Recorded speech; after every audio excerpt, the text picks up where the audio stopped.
The feature-length film adaptation of Stephen King's 1987 novel Misery is still held in high regard among fans of the novel, and it's easy to see why.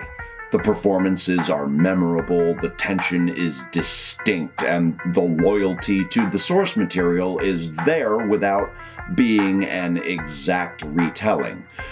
And like the novel, it is the history and behavior of Annie Wilkes that makes her one of King's most dangerous and unfortunate fiends.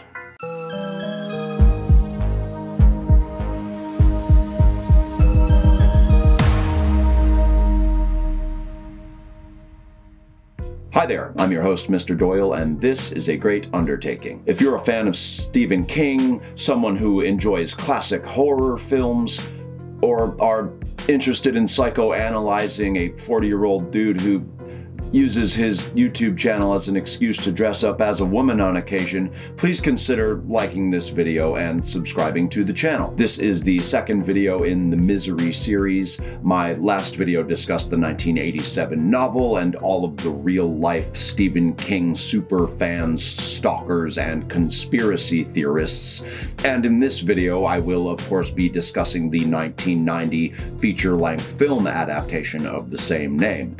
And in the third and final video for this series, I will be discussing Season 2 of the Castle Rock series, which debuted on Hulu in 2019 and is a sort of close-up look at Annie Wilkes pre-Misery. For whatever reason, my video for the Misery novel has been my best performing video to date, and I appreciate all of the new viewers and subs who have perhaps unwittingly stumbled upon this channel.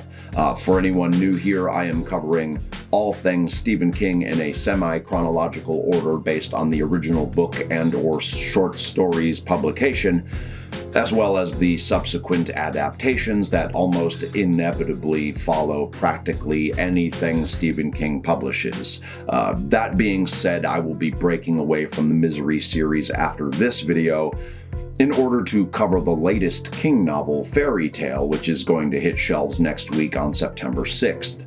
So watch for that video, which will be out on the 17th of September and will be kept mostly spoiler-free-ish. But for this video, I want to discuss the events leading up to the Misery film being made, the film itself, and how Annie Wilkes' sordid history of, let's call it, medical malpractice is unfortunately paralleled by an astounding number of real-life individuals who took the fates of their patients into their own hands.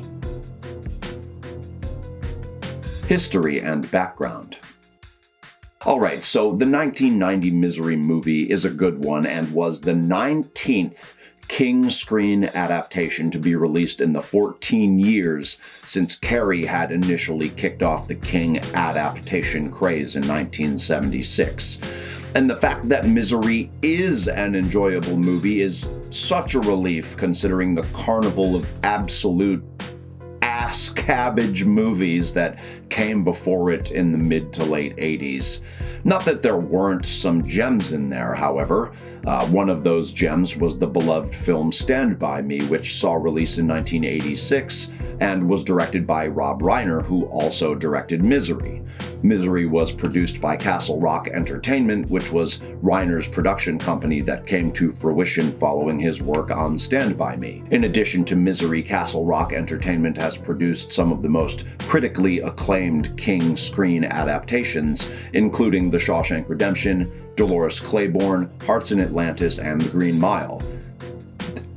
And some perhaps less than critically acclaimed King films as well. The name of the company is, of course, a nod to the fictional town that so many of King's stories are set in, but Castle Rock is not at all strictly in the King adaptation business. They've also produced a bunch of non-King films as well, including A Few Good Men, City Slickers, and a personal favorite of mine, Miss Congeniality. It was Reiner's production partner, Andrew Scheinman, who first read Misery and proposed the screen adaptation to Reiner, which was likely an easy sell considering Reiner's love of and commitment to adapting King stories. I'm sure the success of Stand By Me didn't hurt either, but Misery was, of course, an entirely different story. With such a small cast and intimate setting, it was imperative that those cast to play Annie Wilkes and Paul Sheldon be big-name actors with substantial star power who could really sell the characters. After all, there were no flashy special effects, no car chases, fight scenes. Hell, the majority of the film takes place in a single room, so whoever was going to be cast had to be able to deliver the goods. And among those who were considered or approached for the role of Paul Sheldon are some of the biggest names in Hollywood history. Michael Douglas, Harrison Ford, Dustin Hoffman, Robert De Niro, Al Pacino, and Robert Redford all turned down the role, and that's not even the entire list of actors that passed on the film. Far fewer actresses were sought after for the role of Annie Wilkes, and it appears that both Angelica Houston and Bette Midler passed on the opportunity. And frankly, I'm glad that all these actors and actresses opted not to take on the project, because it's hard to imagine anyone other than the reliably talented James Caan and, of course, the inimitable, there it is, inimitable. I keep putting that in scripts, knowing I can't say it. Why am I like this? And of course, the inimitable Kathy Bates in the role of Paul Sheldon and Annie Wilkes. I forgot to turn the ringer off on my phone. James Caan, while perhaps not the household name of some of the other actors who had refused the role, was a reputable actor with an extensive filmography when he signed on to the film. Caan was in both The Godfather and The Godfather 2 prior to Misery, and he would go on to act in a wide variety of roles later in his career. A few highlights include his role as Walter in the modern holiday classic Elf, and he also voiced the stern but lovable father Tim Lockwood in the Cloudy with a Chance of Meatballs movies. Unfortunately, Caan passed away in July of this year at the age of 82. But he was in at least one movie or TV show practically every year since his career began in 1963, with his last film debuting in 2021. So he left us with one hell of a prolific legacy, and he worked constantly for the 58 years he was in the film industry. Respect. Rest in peace, Mr. Caan. Prior to being cast as Annie Wilkes, Kathy Bates had been in a small handful of films, but her role in Misery was hands down her breakout performance and the role that would win her the Academy Award for Best Actress. This was truly a shocking win, as it was and still is unheard of for a horror film to garner any attention or serious consideration at these highfalutin, prestigious industry awards ceremonies. Bates would go on to star in a number of films following Misery, including Fried Green Tomatoes and the aforementioned screen adaptation for Dolores Claiborne. And she would also see a renaissance of sorts in the American Horror Story series beginning in 2013, appearing in a number of seasons, one of which won her a Primetime Emmy for Best Supporting Actress. Bates is simply iconic in the role of Annie Wilkes, and while her performance can border on cartoonish at times, her ability to switch from cheerful and jubilant to brooding and somber to absolute raving maniac in the drop of a hat is impressive in itself. She just sells the emotional instability and the sudden explosiveness of the character with a sort of masterful ease. And while we're on the topic of Bates and her performance as the formidable Annie Wilkes, this seems like a good time to pivot to a topic I find incredibly disturbing and also fascinating in the most horrific of ways. Angels of mercy, angels of death, the murderous men and women of the medical profession. Just a heads up, this section is not for the faint of heart, and we will be covering some genuinely messed up people and their crimes against the innocent. against those they were entrusted to save, against those they swore to do no harm to. They're some of the worst people history has to offer, and many of them aren't from the distant past, but are currently in prison as we speak. In the book, as well as the movie, Paul Sheldon discovers that Annie Wilkes is a far more disturbed, far more dangerous adversary than he had even imagined. He comes across a scrapbook of sorts which chronicles the long history of Annie's time as a nurse and the unfortunate fates of many of the patients she cared for during her nursing career. It appears that a number of sudden, unexplained deaths occurred at every hospital and ward she worked in, and Annie kept a detailed record of each and every one. Eventually, her misdeeds caught up to her and she was arrested and charged for her crimes, but there wasn't enough evidence to convict. So, after narrowly avoiding conviction, she hid herself away in a secluded farmhouse in an effort to escape the media circus and the persecution of those who knew she was in fact guilty. And, well, Wilkes is of course just a fictional character who, in reality, never hurt anyone. However, it pains me to tell you that there isn't just one real-life Annie Wilkes. There are, in fact, dozens of them. These patron saints of malicious medical malfeasance have become known as angels of mercy, as well as the more apt title of angels of death. Often these individuals enter into the medical field with the intention of saving lives, but due to a variety of reasons, be it a power fantasy, a god complex, or in some cases, the simple satisfaction of thrill-killing innocent, helpless people gets their sacred hearts pumping. But regardless of their motivations, the end result is the same. Just a quick Google search of killer nurses turns up a shocking number of results displaying all manner of medical malpractitioners. Their methods range from over-medicating or poisoning the elderly to smothering sleeping or unconscious patients, purposely causing overdoses in patients so they can swoop in and save their lives in a misguided effort to garner a hero status. And the most astounding part of all this is that some of them genuinely believed they were doing their victims a favor by involuntarily euthanizing them. Hence the Angel of Mercy designation.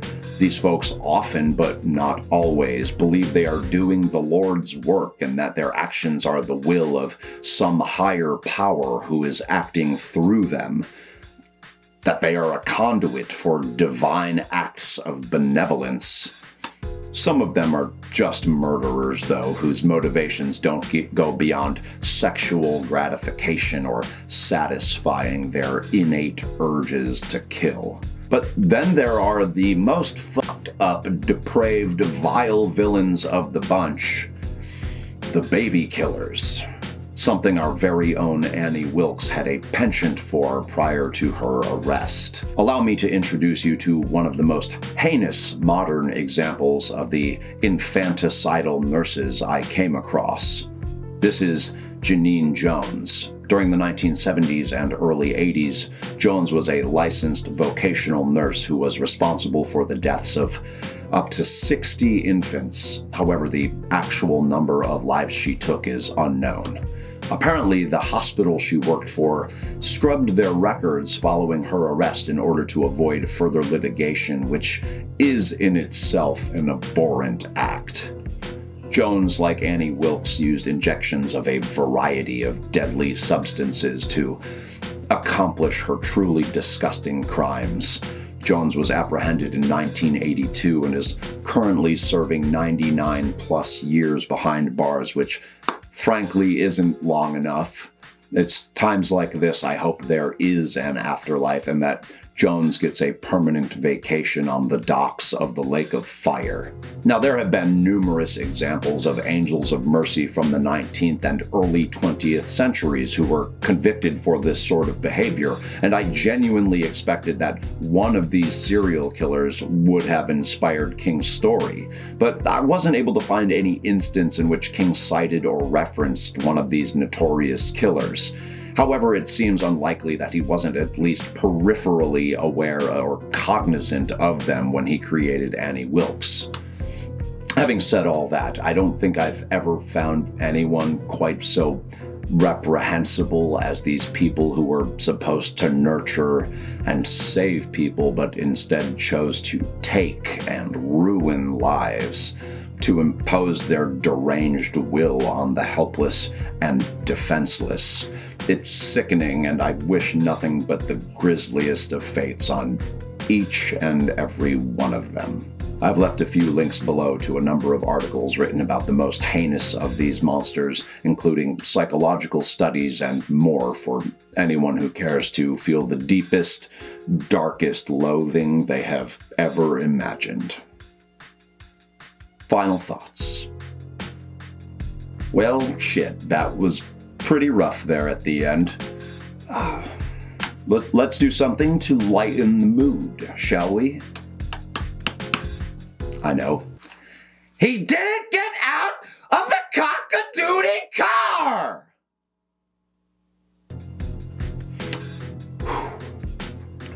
Okay. Yeah, no, I don't feel better either. Anyway, Misery is an enjoyable movie that is about as simplistic as a film can get. A small cast of characters, a limited setting, only a handful of practical effects, and a score that is subtle yet suitably menacing, all while sticking close to the source material while still allowing the occasional detour or rework. I could have done with a little less Liberace in the soundtrack personally, but that's just me. It's the performances by Caan and Bates that seal the deal, though. You should watch it. As I mentioned earlier, my next video will be out on the 17th, and I'll be discussing the brand new King novel Fairy Tale. I have no idea what the video will be about since I haven't gotten my pre-order yet, but I look forward to it, even if it's likely going to be a fantasy novel with an obnoxious number of Kingverse callbacks, deep King lore tie-ins, and fan service-y pandering to constant readers.